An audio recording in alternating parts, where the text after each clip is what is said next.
O Yorgos Lanthimos costuma criar universos fantasiosos para os seus filmes, mas que normalmente tem um pé no grotesco, no atroz, no repulsivo e o outro pé na analogia. Ele costuma apresentar personagens e situações que são pouquíssimo convencionais, para dizer o mínimo, para falar da nossa realidade, para desenvolver temas maiores, e isso não é diferente em Pobres Criaturas, o novo filme dele, mais uma vez com a Emma Stone. Esse é um filme sobre emancipação feminina e principalmente sobre a necessidade dos homens de controlarem as mulheres. A Emma Stone tá muito bem, ela compreende a personagem com muita sensibilidade e esse é mais um filme do Yorgos Lanthimos que tem um visual impressionante. Mas eu acredito que o roteiro tem um problema meio que incontornável, que é o fato de, como o sexo tem um papel central na narrativa, o filme dissociando o sexo de responsabilidade emocional, de concepção ou, consequentemente, métodos anticoncepcionais e de possibilidade de doenças também, através de uma aparente ingenuidade, o filme acaba sendo um pouco inconsequente. Em uma versão fantasiosa da Inglaterra vitoriana, Pobres Criaturas acompanha a jornada de descobertas de Bella Baxter, Emma Stone, uma jovem vítima de um procedimento cirúrgico bizarro que, criada prisioneira do cientista convenientemente apelidado de God, William Defoe, parte para conhecer o mundo ao lado do bom vivant Duncan Wedderburn, Mark Ruffalo. Mistura surpreendente de Frankenstein de Mary Shelley, de Alice no País das Maravilhas e, por incrível que pareça, O Enigma de Caspar Hauser, do Herzog, o filme tem no seu centro um conflito que é muito fácil de reconhecer e com o qual é igualmente fácil se identificar, que é a protagonista que cresceu completamente alheia à etiqueta, completamente alheia à tal polite society, né, que é o que é convencionalmente esperado da sociedade para pessoas e principalmente para mulheres. Ela se joga no mundo e ela precisa lidar, em primeiro lugar, com as possibilidades que se oferecem para ela, para aquele turbilhão de novas informações que ela recebe, mas também com os freios, mas também com os preconceitos, mas também com a castração social que, principalmente, mais uma vez eu vou ter que repetir, uma mulher tinha que enfrentar naquele momento e que não é tão diferente assim nos dias de hoje. Eu acho muito legal acompanhar, por exemplo, a maneira com que o personagem do Mark Ruffalo lida com os desejos dela, porque ele parece dar todo o apoio do mundo. Ele é um cara aparentemente supermente aberta, enquanto ele ainda tá levando vantagem, ou seja, ele ainda tá transando com ela, ele ainda tá usufruindo dessa fase de descobertas que ela tá vivendo, ele é um cara supermente aberta e ele deixa sempre claro, olha, não se apaixona, não se envolve, porque eu sou um cara da noite, eu sou um cara da vida, eu sou de todas. À medida em que ela começa a se empoderar, e esse é um termo que eu sei que muita gente não vai gostar de ouvir, mas esse é um termo que eu acho que super se aplica aqui, ele começa a se sentir, primeiro incomodado, depois ele começa a ficar assustado, entrar numa espécie de loucura mesmo, de como assim, né? Ela tá começando a aparecer comigo. Ela também não tá precisando tanto de mim assim, e ela começa a entender como ela pode buscar prazer sem depender necessariamente dele, ele começa a surtar até chegar a um ponto em que ele vai tentar controlá-la de todas as formas possíveis, assim como todos os outros homens fizeram e vão continuar fazendo. Então ele demonstra que todo aquele apoio que ele dava no começo não era por ser mente aberta, não era por ele ser um cara super legal, mas ao contrário, por ele não acreditar que ele poderia perder o controle dela. O Mark Ruffalo faz isso de uma maneira muito divertida, é um personagem que tem um senso de humor, porque ele acaba virando um idiota completo, um pária, mas é claro que a atuação central do filme é a da Emma Stone, e ela faz algo que é muito difícil e muito legal, que é, como a protagonista está crescendo, tanto intelectualmente, quanto emocionalmente, quanto em todos os outros setores da vida dela, a protagonista está sempre mudando. Mas assim como na vida real, quando mudanças muito grandes acontecem, a gente não consegue ver essa mudança acontecendo dia após dia, mas depois de um ano, por exemplo, você olha para trás e vê o tanto que a pessoa mudou, isso acontece aqui no filme. Você não percebe que ela está mudando tanto, mas de repente você olha para o começo do filme e fala, caramba, é praticamente uma nova personagem, mas ainda mantendo os aspectos mais fundamentais da personagem que a gente conheceu no começo do filme, porque lá no começo do filme, ela estava ali não só dando os primeiros passos, falando as primeiras palavras, aprendendo a se comunicar com o mundo, aprendendo habilidades motoras básicas, né? Vocês vão entender por que ali, né? Ela tem a mentalidade, a cabeça de uma criança, Mas à medida que o filme avança, ela vai evoluindo em outros aspectos, não só se desenvolvendo nos aspectos mais motores, por exemplo, digamos assim,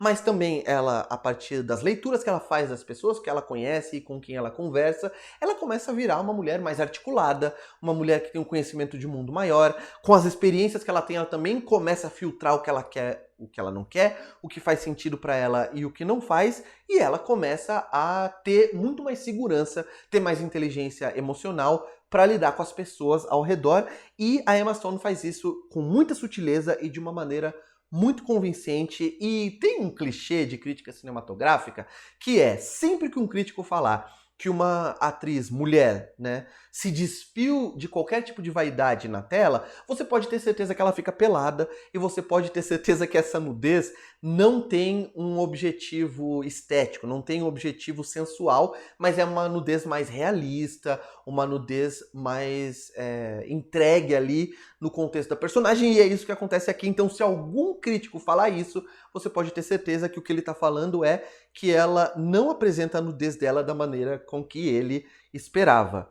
Eu também acho muito, muito, muito legal a gente ver como o filme mergulha a gente naquela atmosfera macabra do desenvolvimento da medicina durante vários séculos. Eu ia falar aqui do século XIX, mas durante vários séculos. Então a gente vê, por exemplo, cadáveres o tempo todo, dissecações, decapitações. A gente vê aquelas aulas de anatomia naquelas cátedras com os alunos em volta, anotando e olhando aquelas vísceras à mostra, aqueles órgãos e etc. E é claro que tem algumas bizarrices específicas daquele cientista vivido pelo William Dafoe de maneira sensacional também, com aquela maquiagem muito, muito, muito boa, que lembra ele do monstro de Frankenstein, obviamente, mas tem aquelas criaturas híbridas, tem aqueles gatos com cabeça de porco, aí você vê um cachorro com a outra metade, né, do peito para cima é um ganso, enfim. Então essa abordagem faz com que a gente entre muito rapidamente nesse universo macabro no qual o filme quer nos inserir. Os valores de produção, como eu falei, principalmente direção de arte, são deslumbrantes. Você olha, por exemplo, aquela sala meio escritório do protagonista não, a protagonista é a Emma Stone, do personagem do William Dafoe, e você fica olhando assim, fascinado, né? Aquela parede cheia de pratos, ou então os tetos, né, com aquelas esculturas e também com gravuras, eu não sei como explicar, mas com gravuras no próprio cimento. É tudo muito lindo.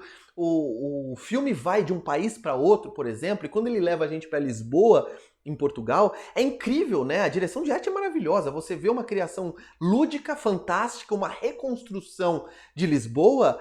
Parece que partindo de um ponto de vista de um estereótipo, mas é um estereótipo quente, é um estereótipo saudoso e lisonjeiro, inclusive, né?